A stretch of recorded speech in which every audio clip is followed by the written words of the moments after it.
In the realms of spirituality and mysticism, there exists a profound concept that often challenges our conventional understanding of life. It suggests that before one can truly live, they must undergo a transformation journey, a journey where they let go of their current self, shedding the layers of conditioning and embracing their authentic nature. As Osho eloquently stated, to be reborn, you have to die first. You have to die as a personality, as a person. You have to drop all the lies that you have been taught, all the conditionings that have been given to you. This mystical idea asserts that it is in surrendering to the inevitability of death that we open ourselves up to the vibrant essence of life.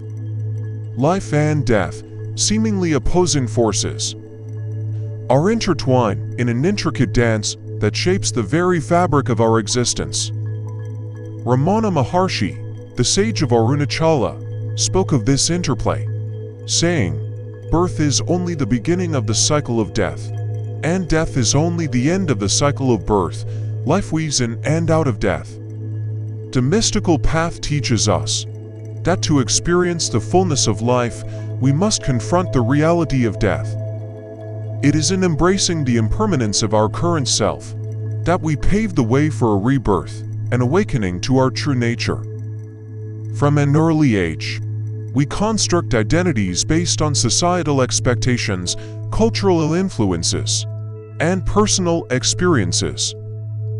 We create a narrative of who we are, attaching ourselves to labels, roles, and material possessions. Yet, as Nisargadatta Maharaj wisely observed, to know what you are, you must first investigate and know what you are not. This accumulation of identities obscures our innate essence, clouding the path to self-realization.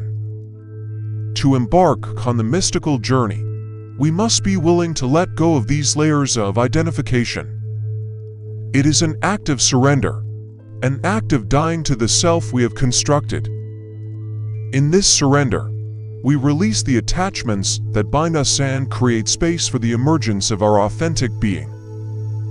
Osho spoke to the transformation power of this process, saying, "The moment you drop all of your judgments, you will have a tremendously new vision, a clarity that you have never known before, and that clarity will bring you understanding."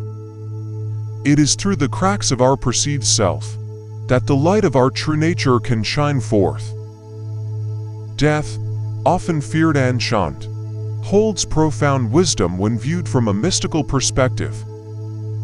It serves as a potent reminder of the impermanence of all things, encouraging us to embrace the present moment with reverence and gratitude.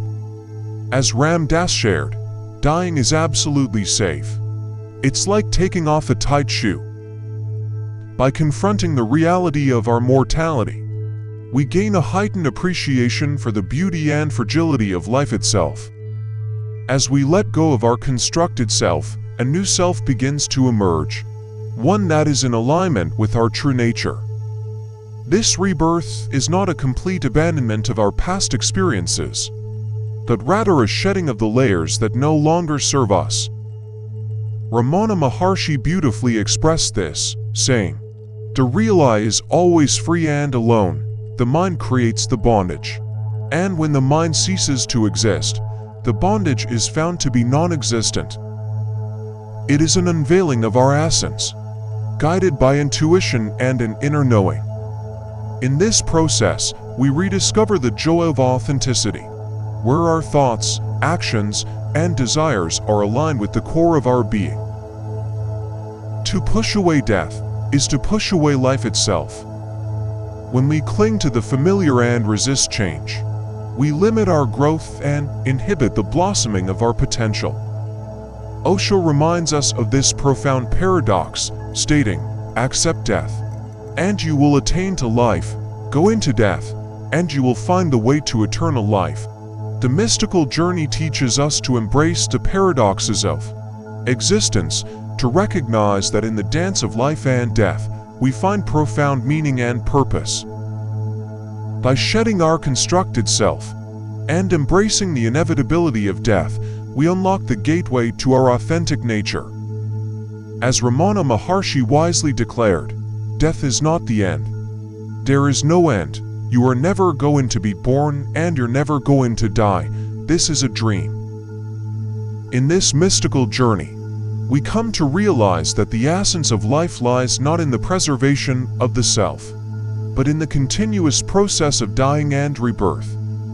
May we have the courage to step into the unknown, surrendering to the wisdom of life's mystical dance between life and death.